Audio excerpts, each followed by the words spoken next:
Hello friends, this is Akshar Ravi and welcome back to another video. Tony Stark यानी Iron Man की outline tutorial मैं लेकर आ चुका हूँ, क्योंकि आपने ही उनको ज्यादा वोट दिया था ड्रॉ करने के लिए। और ये वाली रेफरेंस फोटो मैंने सिलेक्ट की है ड्रॉ करने के लिए, और इसकी लिंक मैंने डिस्क्रिप्शन में दे दी है। आप वहां जाकर डाउनलोड कर सकते हैं और मेरे साथ ड्रॉ भी कर सकते हैं। और ड्राइंग शीट मैंने A4 साइज यूज की है, उसमें मैं 2 सेंटीमीटर की ड्रॉ करूंगा, उसके बाद फिर ड्रॉ करना शुरू करेंगे। तो चलिए शुरू करते हैं। तो फ्रेंड्स, मैं आउटलाइन ड्रॉ करने के लिए मैकेनिकल पेंसिल यूज कर रहा हूँ। अगर आपके पास मैकेनिकल पेंसिल नहीं है तो आप एजी पेंसिल यूज कर सकते हैं, सिंपल वाली। आप उसे साफ कर लीजिएगा, उसके बाद फिर यूज करिएगा। और आप कोशिश करिएगा कि आप हल्के ग्रेड की ही पेंसिल यूज करें आउटलाइन ड्रॉ करने के लिए। और आयरन मैन की पहले आईज ड्रॉ करना शुरू करेंगे। मैं पहले बॉक्सेस गिन लेता हूँ, कौन से बॉक्स में आईज है। ऊपर से 1 2 3 4 है ऊपर से, और नीचे से 1 2 3 4 5 6, नीचे से 6। यहाँ पर मैं मार्क कर ले रहा हूँ, फिर आईज ड्रॉ करना शुरू करते हैं।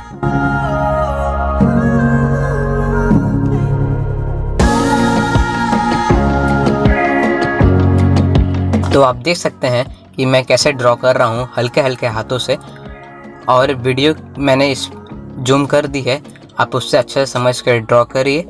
और वीडियो की स्पीड भी मैंने ज़्यादा नहीं की है, तो आप आगे अच्छा से वीडियो देखिए और आउटलाइन ड्रॉ कर लीजिए।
तो फ्रेंड्स आउटलाइन ड्रॉ हो चुकी है और आप देख सकते हैं कि आउटलाइन अच्छी ही ड्रॉ हुई है, देखने में टोनी स्टार लग रहे हैं। आप भी ऐसे ही ड्रॉ करेंगे आउटलाइन तो आपकी भी आउटलाइन अच्छी ही बनेगी। और अगर आपको ये वीडियो अच्छी लगी तो प्लीज़ लाइक द वीडियो, और अगर आप मेरे चैनल से फ्यूचर में भी नई नई वीडियो चाहते हैं तो please subscribe for more videos. तो मैं मिलता हूँ किसी और नए वीडियो में, तब तक के लिए take care and bye bye.